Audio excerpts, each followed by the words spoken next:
Assalamualaikum warahmatullahi wabarakatuh. Ya, pada kesempatan kali ini saya tadi ya bikin video dan sekarang ini video lagi. Jadi videonya saya pisah karena terlalu panjang durasinya, biar kalian nggak bosen dengerin. Kalau saya sih pengennya bikin video itu antara 8 sampai 15 menit lah. 15 menit itu mentok gitu kan. Oke.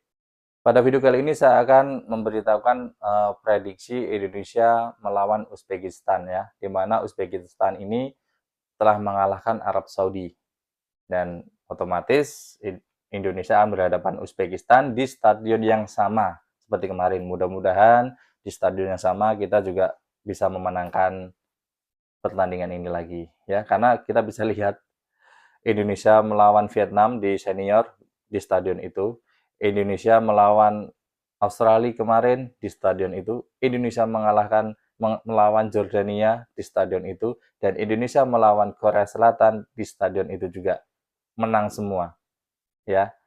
Jadi mudah-mudahan kita di stadion itu juga melawan Uzbekistan bisa menang juga ya, mudah-mudahan amin.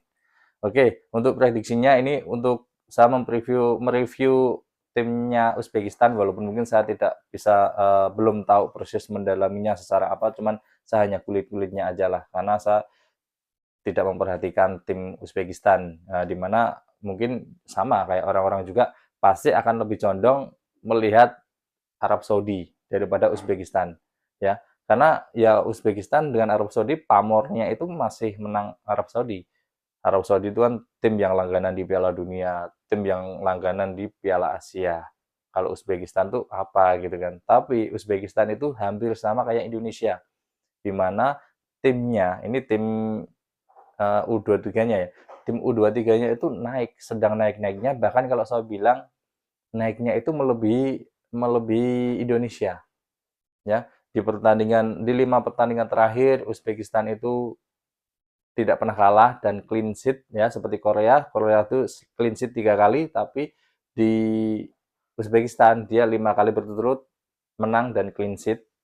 Dan pelatihnya ini juga pelatih mantan pemain timnas Uzbekistan yang capsnya itu di Uzbekistan itu banyak sekali, banyak mengikuti pertandingan-pertandingan internasionalnya ya, membela negaranya itu. Jadi pelatih yang bukan kaleng-kaleng ya.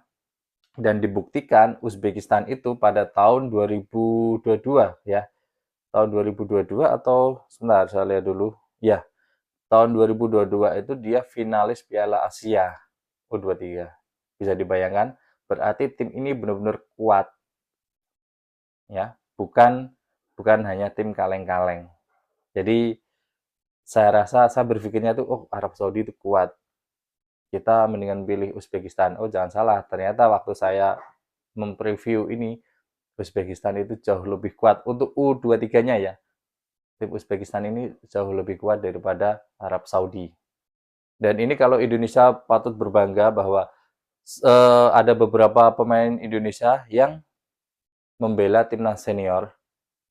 Di sini juga Uzbekistan sama, bahkan lebih banyak. Uzbekistan itu menurut beritanya antara 9 sampai 12. Anggap aja katakanlah paling kecil 9 lah. 9 orang membela timnas senior dan sekarang membela timnas U23. Bisa dibayangkan mentalnya kayak apa, sudah jadi ya. Otomatis mereka terbiasa melawan musuh-musuh yang lebih berat di timnas senior, sekarang melawan timnas U23 sama kayak Indonesia, tapi jumlah pemainnya lebih banyak tim Uzbekistan, 9 sampai 12. Ada yang bilang 9, ada yang bilang 10, ada yang bilang 12. Tapi kalau di sini saya amannya oke lah, saya paling ambil yang paling kecil 9 aja. Nah, di 9 orang ini itu sudah cukup banyak loh. 9 tinggal yang benar-benar di U23 belum memperkuat timnas senior hanya 2 orang, anggap aja kayak gitu ya, hanya 2 orang, selainnya itu timnas senior. Berarti kan benar-benar hebat. Dan di sini kekuatan Indonesia benar-benar diuji. Kalau kemarin kita melawan Korea itu, wah Korea itu hebat, ternyata di sini ada yang lebih superior lagi ya. Mungkin katakanlah tim kuda hitam kayak Indonesia, tim yang tidak diunggulkan awalnya tapi sekarang naik melejit sama kayak Indonesia. Indonesia itu kan awalnya underdog, bahkan pelatih Jordania aja waktu awal-awal kan tidak memandang Indonesia. dia memandang bahwa dia harus aware kepada Australia dengan tuan rumah Qatar tanpa menyebutkan nama Indonesia. Tapi sekarang semuanya dibalik. Bahkan sekarang Qatar berhasil dikalahkan oleh Jepang. Qatar sekarang tersinggir, ya, yang awalnya mencurangi kita, mencurangi kita. Sekarang Indonesia yang masih melenggang. Dari tim Asia Tenggara hanya Indonesia dan Vietnam. Malaysia dari awal udah gugur. Thailand juga kemarin juga gugur, nggak lolos. Walaupun awal-awalnya tim Thailand tuh sempat sesumbar bahwa oh awalnya itu dia bisa mengalahkan, ya kan, bisa menang. Terus setelah itu pertandingan selanjutnya dia kalah semua, ya. Oh ya, terus ini saya ingin menambahkan sedikit untuk adu penalti kemarin, ya kan. Kenapa kok adu penalti kemarin pemain-pemain yang bermain abroad, ya, pemain-pemain keturunan ini sama jumlahnya pemain keturunan ya, bukan naturalisasi. Pemain-pemain keturunan ini kok hanya Justin Hubner aja yang disuruh nendang penalti. Kenapa kok mereka kayak ada Nathan, Ivar Jenner, oh ya Rafael Strik juga nendang ya. Nathan dan Ivar Jenner kenapa nggak nendang penalti? Jadi di sini penalti itu bukan keinginan mereka pribadi, bukan ego mereka pribadi. Ini hak prerogatif pelatih ya. Bahkan kalau kalian bisa melihat di channelnya Bung Harpa ya, di sini saya juga senang melihat channel-channel besar, channel-channel orang-orang hebat yang proper di bidang bola, ya kayak Bung Harpa, Bung Ropan, terus Bung Binder, itu Tommy Deski itu lebih ke strategi, saya suka banget. Jadi mereka-mereka ini juga di dalam YouTube itu juga panutan saya juga melihat-melihat. Jadi apa informasi saya yang saya dapatkan ternyata miss, oh saya combine gitu kan. Jadi dari pendapat Bung Harpa, dari informasi yang didapatkan oleh Bung Harpa bahwa sebenarnya Nathan Joaon ini dia siap untuk menendang penalti, ya, udah siap, dia mentalnya juga udah siap, tapi semuanya balik ke pelatih. Ya mungkin kan karena gini, kalau saya melihatnya karena Nathan Joaon ini dia satu pemain belakang. Identiknya dari dulu pemain belakang itu tendangannya sering kenceng, pasti kalian bisa lihat tendangannya Rizky Ridho itu kenceng, tapi dia lurus ya, tepat di tengah, dan untungnya penjaga gawang dari Korea Selatan dia bergerak ke kanan. Coba kalau penjaga gawangnya tidak bergerak kan mudah ditangkap. Terus Arkan Fikri tendangannya kena tiang gawang. Ya, jadi di sini mungkin pelatih juga punya pertimbangan sendiri. Nathan Joaon satu, dia baru bergabung di tim ini. Ya, walaupun di senior atau di U23. Jadi dari pelatih itu mungkin belum mengetahui seberapa akurasinya tendangan penalti ini, khusus tendangan penalti ya, bukan tendangan kalau long pass atau passing gitu kan. Kalau passing, long pass mungkin jauh lebih bagus lah. Tapi kalau penalti ini mental gitu kan. Nah, pelatih mungkin kan belum tahu. Ya contohnya kayak gini lah, kayak Cyrus Margono. Cyrus Margono itu kan di klub Panathinaikos. Ya kalau salah saya tolong dikoreksi. Cyrus Margono ini kan kiper di sana kan. Tapi kan nggak dipanggil oleh Sintayong. Alasan Sintayong apa? Sintayong tidak memanggilnya karena Sintayong belum melihat penampilan dari Cyrus Margono. Makanya nggak dipanggil. Ya sama kayak Nathan Joaon ya, dan juga Ivar Jenner.